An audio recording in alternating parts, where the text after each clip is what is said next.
Labdien, visklātesošie! Tā nu sanācis, ka arī mums ir pienācis laiks lietot jau savā ziņā nodaldēto Raņa frāzi. Pastāvēs, kas pārmainīsies. Mums ir jāpārveido savu organizāciju, mācoties no kļūdām, ņemot vērā pieredzi un adekvāti novērtējot situāciju. Tas, vai mūsu organizācijā ir nākotne, vai mums izdosies īstenot kaut ko no tiem mērķiem, kuru dēļ to dibinājām, vai mums izdosies iekļūt saimā un valdībā, tas viss atkarīgs tikai un vienīgi no mums. Personīgi, es domāju, ka mēs esam spējīgi uz to, lai visus šos mērķus sasniegtu. Vienlaikus būtiskākais, ko pēc manām domām mums vajadzētu uzsvērt, ir tas, ka teiciens pastāvēs, kas pārmainīsies. Attiecas ne tikai uz mūsu organizāciju, bet arī uz visu Latviju. Jā, mēs gribam, lai Latvija pastāv kā nacionāla valsts. Ja mēs gribam, lai tā attīstās, Latvijai ir jāmainās. Krišānim Kariņam šogad ir 58 gadi. Pie varas viņš ir jau 20 gadus. Jautājums, vai mēs gribam, lai viņš tā turpina vēl nākamos 20 gadus? Tas ir pilnīgi reāli. Pēc 20 gadiem Kariņš vēl aizvien būs jaunāks nekā Joe Bidenis šodien, tā kā nekas īpašs. Tas ir Latvijas politikas pilnīgi reāls attīstības scenārijs. Visi šie vienotības Kariņi, Ašerādeni un pārējie no jaunā laika vienotības, jaunās vienotības, kas nosaka Latvijas politiku jau 20 gadus, mierīgi šādi var turpināt vēl nākamos 20 gadus. Cilvēki turpinās balsot par viņiem, un ne tāpēc, ka ļoti augstu vērtē viņu darbu, bet tāpēc, ka nav jau nekādu alternatīvu. Balsos un teiks, nu jā, valdība ir ļoti slikta, bet kurš tad ir labāks? Tāda ir reālā situācija, un tā ir garantēta lejupslīdes situācija, ko drīz sapratīs aizvien vairāk cilvēku visā Latvijā. Bet ko darīt? Vai tiešām Latvijā nav neviena cilvēka, kas varētu būt piemērotāks ministra prezidenta amatam kā Krišāns Kariņš? Finanšu ministra amatam piemērotāks kā Ašerādens, satiksmes ministra amatam piemērotāks kā Vitenbergs un vidu direktora amatam piemērotāks kā Jaunzeme? Atklāt sakot, es domāju, ka Latvijā ir daudz tādu cilvēku, taču dažādu iemeslu dēļ lielākā daļa no viņiem izvairās no iesaistīšanās politikā. Cilvēki baidās no izreikināšanās, publiskas apsmiešanas, pazemošanas un pat no pasūtījuma krimināllietām, izmeklēšanas un dažādām apsūdzībām. Cilvēki saka, kāpēc man tas ir vajadzīgs? Tā ir pārāk augsta cena tam, lai vienkārši censtos palīdzēt savai valstī. Un tomēr es skaidri zinu, ka tie, kas ir sapulcējušies šajā zālē, nav tādi cilvēki, kurus viegli iebiedēt, kas padosies un atmetīs ar roku. Nē, tādu es zinu, mēs neesam. Un tieši tāpēc valde ir izstrādājusi stratēģiju, kas mūsuprāt ir vienīgais ceļš, kā Latvija var izrauties no bezcerīgās lejupslīdes spirāles, par kur es runāju.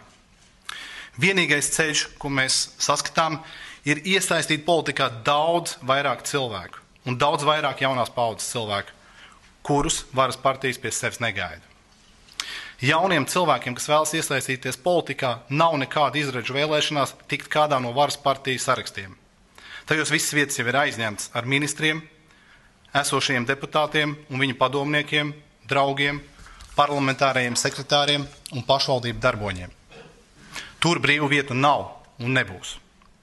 Tāpat viņu vēlēšana kampaņas tiek rīkotas ap viņu tā dēvētajām lokomotīvēm, kas amatu savietošanas kārtībā ir arī tie paši ministri, deputāti un partiju vadītāji.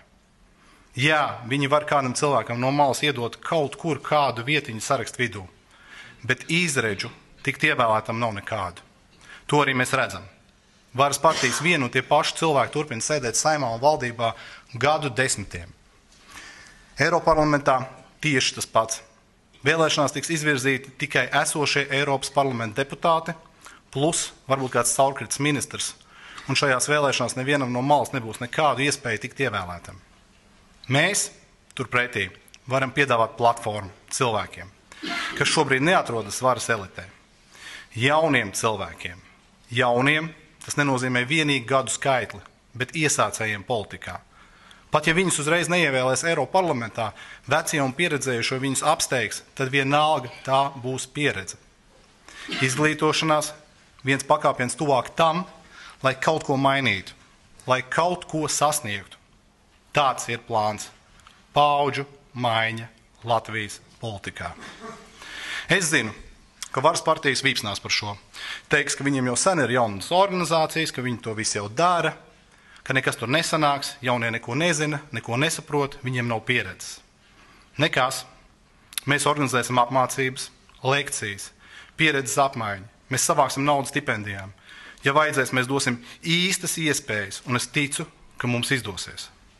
Tāpēc es aicinu visus un katru biedru. Jūs pazīstat kādu jaunu, gudru un talantīgu cilvēku. Pulcēsim viņus kopā, uzklausīsim, dosim iespēju. Un ļoti svarīgi, lai šo cilvēku būtu daudz. Es piekrītu iepriekš teiktiem, ka Latvijas partijas ir smieklīgi mazas. Mums ir jāpanāk, ka tāpat kā Igaunijā un Lietuvā, arī mūsu partijā ir daudzi tūkstoši cilvēku. Tas nodrošinās iekšējo vidi, kas jau pati audzina labus politiķus. Kā mēdz teikt, zem guļoša akmens ūdens netek. Būsim enerģiski. Rīkosimies aktīvi, lai radītu šo jauno platformu pārmaiņām, un tad mums noteikti būs rezultāti. Tas ir īpaši svarīgi tādēļ, ka visai droši tuvāko gadu laikā Latvijā var prognozēt vēl nebijušu dziļu uzticības krīzi varai un valdībai. Veselības aprūpe, zinātne, sociālā un daudzas citas sfēras ir sabrukuma priekšā. Un šī valdība šķiet apzināti iet uz to, lai problēmas nevis risinātu, bet padziļinātu. Latvijas ārstu biedrība ir brīdinājusi par veselības aprūpes sistēmas sabrukumu jau šogad un pārēju uz faktiski maksas medicīnu. Ģimenes ārsts slēdz prakses, to ar katru gadu kļūst mazāk. Valstī trūkst tūkstošiem medmāsu. Valsts nekompensē efektīvas medikamentus vēžu slimniekiem. Slimnīcās trūkst modernas aparatūras. Cilvēki, negūstot palīdzību, mirst no ārstējamām slimībām. Un Latvija ir pēdējā vietā pēc iedzīvotāju veselīgo gadu dzīves ilguma. Pieauga nabadzība un sociālā nevienlīdzība. Valdība pati sev algas paceļ, taču visus citus inflācija padara nabadzīgākus. Daudzu 100 miljonu izsaimniekošana un korupcijas skandāli ir kļuvuši par ikdienu. Situācija ar katru gadu pasliktinās. Tas viss nevar palikt bez sekām.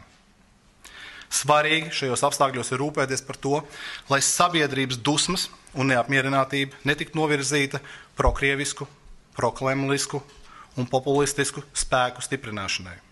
Ir ļoti liels risks, ka šīs valdības un šo varas partiju koruptīvā, neprofesionālā, bezatbildīgā darbošanās var novest valsti aizvien tālāk Latvijai kaitīgā un Latvijai nedraudzīgā purvā, no kura izkļūt būs ļoti grūti.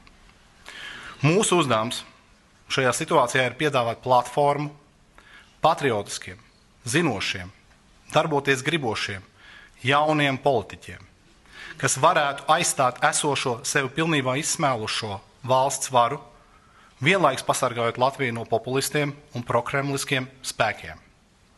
Es ļoti ceru, ka mums tas izdosies, jo pretējā gadījumā sekas visai Latvijai var būt ārkārtīgi smagas. Paldies!